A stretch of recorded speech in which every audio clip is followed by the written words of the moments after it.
With our vehicle blocked out, we can now begin roughing out the shape and starting to refine areas of the mesh so that our model better reflects the Mustang that we're modeling. So here we have the Mustang that's where we left off in the last video, and we can definitely see that while we've made good use of these vertices with specific points on the mesh, we need to start refining this. So the first area that comes to mind really is the roof here. We need to start adding in more of a curvature here. And so what I'll do is work with my polygons selected, grab this region, and then begin to quick slice down the model, just like we did before. Much of modeling this model is very much the same process, just repeating the same practices. So again, just like we did before, we want to check each of these vertices in each view. And remember, we don't want to cross over lines that run through our model. So I'm going to stick with the inside line here. And then again with this can form quite nicely the edge of that handle. And check that line against the body. And this one will get close enough. For now that's good, I think. Let me just bring it out just a little bit. And we could refine this further, but for now we'll just leave that and we'll come back to that later. Instead, let's think about how we can continuously keep our polys roughly the same size throughout the whole model. I'm not trying to concentrate too much on one specific area. If you add too much detail in one spot, then what you'll end up with is a ton of cuts through the model, and then when you come to a different part of the model, it becomes very hard to make sense of it and essentially fix that model. So we'll use our quick slice again, and I'll come down here through here. In fact, I think I might do a couple of these.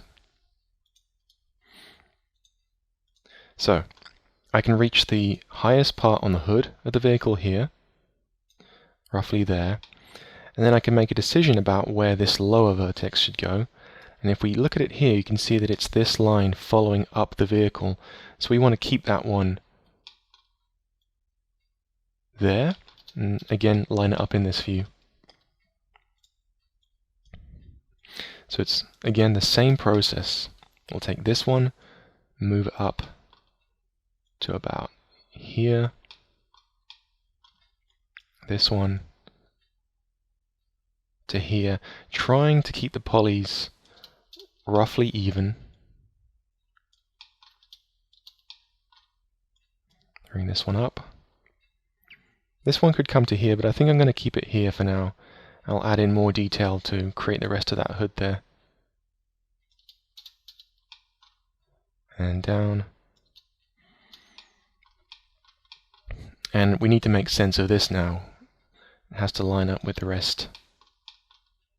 So this needs to come out. That line nicely flows with the rest of the blueprints. And this guy I'll bring up to roughly the top of the wheel well, about there, and bring it back so you can see it follows that pattern. And bring this one to the corner.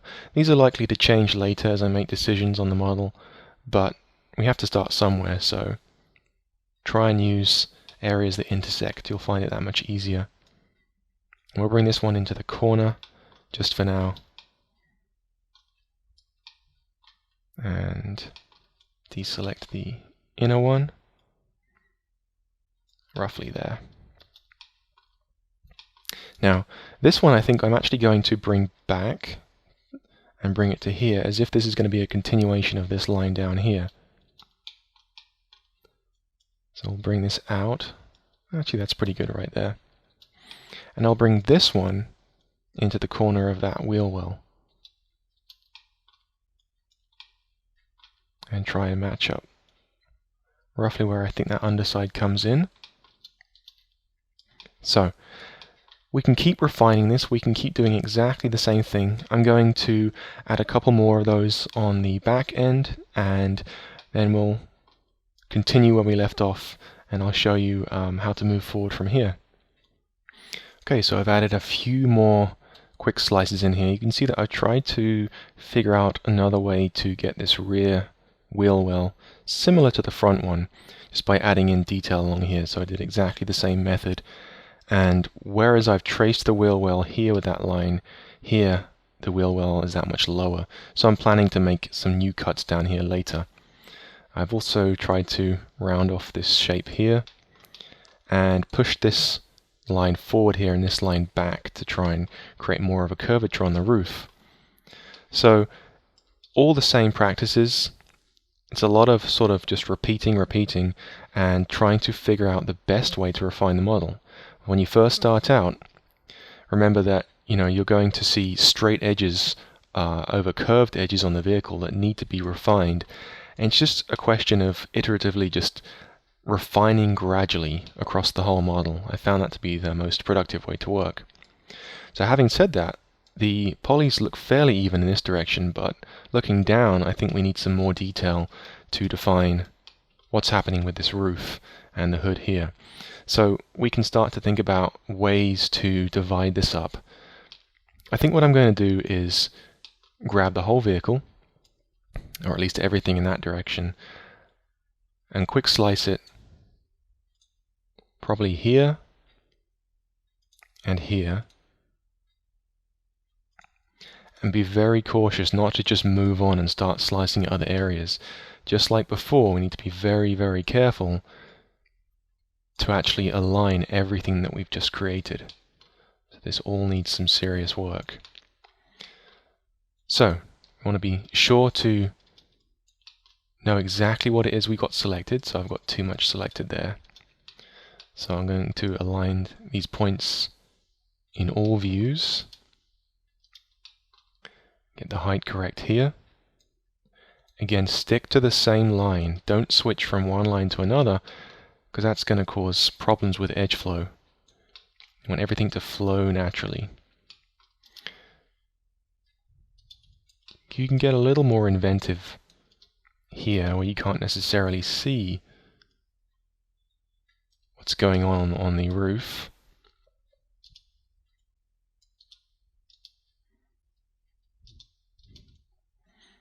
Trust your perspective view. Trust your own gut feeling on what this should look like. And that's okay. Now this here, where this was sliced, you can see it was originally a straight line. All we've done is added in two vertices. So it would make sense to try and round this off a little bit. Try and match that off with the window. And perhaps tweak the height a little bit. Let's see. These two here. So maybe bring this up a little bit there, and down a little bit here.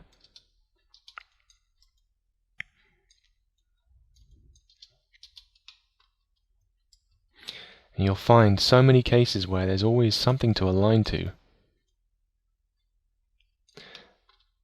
And that's where your model is going to be at its best, is if you're actually matching this stuff up. If you start to just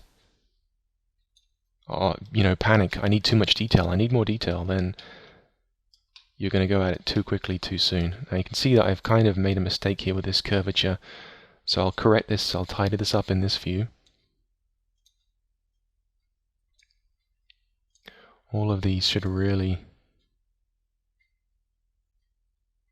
flow fairly naturally. Probably bring that down a bit.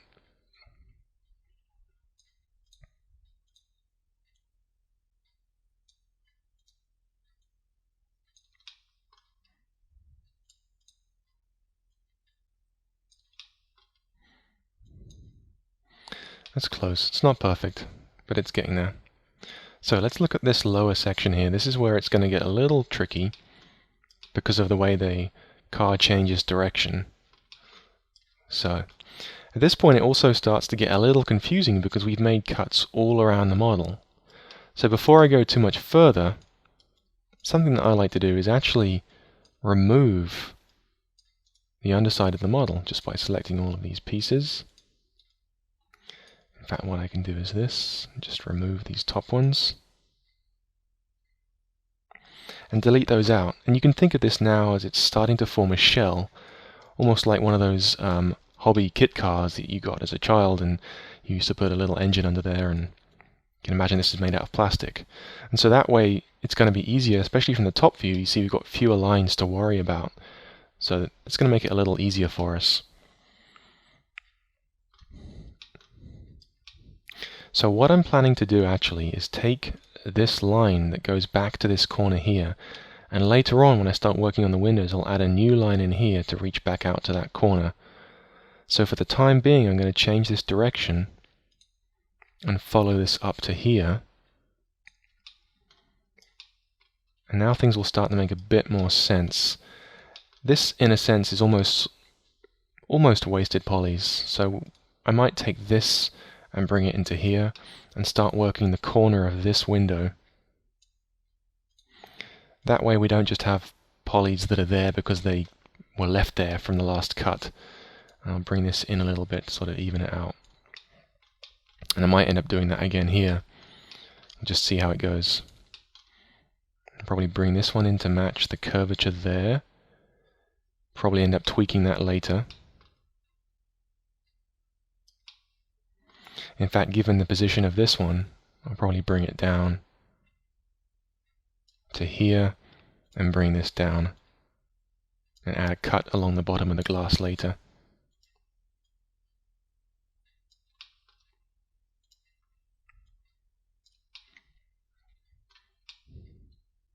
So everything has a purpose, everything has a specific place that it should be.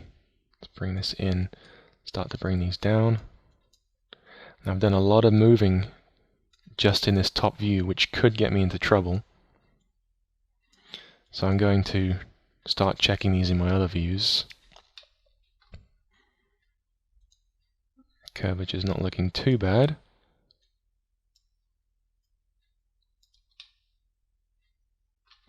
So I think that's okay. You see that lines up there with that rear of the trunk. Okay, this area needs some work, so I'll continue to refine that. But again, you can see how I'm really trying to make use of all of these different vertices. Everything needs to have a specific purpose. It shouldn't be there just because it was cut there. If you leave everything looking very boxy, then you end up having to add more geometry in to refine the curvature of the model. So this is a little more complex here as we start to move to that lower section. So let's just tidy up this section here and start adjusting the height of these to match that line. Bring this down. It's a little fiddly, the modeling process. You have to do lots and lots of tweaks and edits. And the mistake people tend to make is that they rush to using Turbo Smooth because they think it's going to save them time by creating a more detailed model, when in actual fact it just creates a blobby mess. So this one can probably come back to here. What is this line? Let's try and figure that out. It seems to surround the lights. So it's probably this up here actually. It probably needs to come way up here.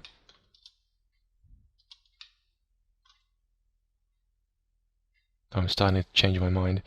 This is really where we're starting to find out the limitations of these blueprints.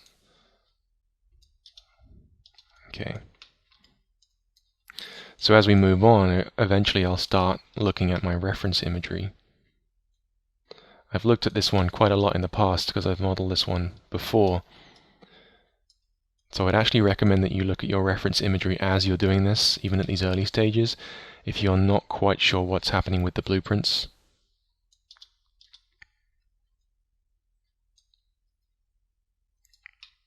Okay, needs a lot of work, but for now, I think it's starting to get there. So I'm going to do the same thing on the front. I'm going to start to refine this a little more, probably around this windscreen section here, and then we'll come back and take another look at it. So I've been refining the front hood section of this vehicle. I did it exactly the same way that I did the rear section, just by cutting down. I did add in some additional cuts here as well along the windshield, and what I did here, so I didn't have too many edges flowing down the side of the vehicle, I actually just used my cut tool and cut out from this vertex. Now that gives us a good opportunity to talk about polys insofar as quads and tris. Now, really you want to try and keep as much of your model as quads, so four-sided shapes. And really that's to do with smoothing. If you want to later add smoothing, quads work much better with those tools. Quads also render more efficiently, and they'll give you better results. You'll get less pinching. If you absolutely have to, you can revert to tris, where you can use triangles where needed. Sometimes it's difficult to avoid those, but I'm confident I'll be able to cut this out into a quad again later. What you really want to avoid though is n-sided polygons, or essentially polys that have more than 4 sides. If it's got 5, 6, 7 sides, you don't want that. It's going to cause a lot of problems, essentially because it's still being triangulated. So if you have a poly that has 6 sides, it's still being converted to tris at the end of the day. Even quads are being converted into tris, but they fit neatly into 2 tris. If you get very complex polys, they're essentially being converted into multiple tris, and you're going to get a lot of pinching happening in one corner. So what I've tried to do is I've rounded off the windshield. You can see here, I've rounded this off. I rounded off the hood a bit, and a couple of things to note is that when I got to the top of the vehicle, I actually decided to take that line that I'd used, those 2 lines that I cut through, and I pulled one of them much closer so that it actually forms where the windshield meets the frame of the body down the side of the vehicle. But it gives me a nice flow, and that left me with just one edge flow in the middle of the vehicle, which I can later divide out into 2 if I want to, if I feel that I need more detail, if I need it to be more rounded on the front of the vehicle.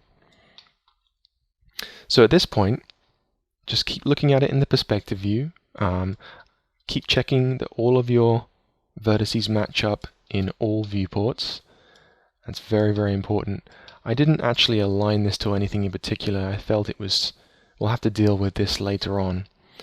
My next task really is to start looking at my reference photography, start getting a much better idea of how this car is really constructed, looking at the details and the edge flow. So in the next video we'll do that. We'll start looking at some reference material and we'll continue refining the shape.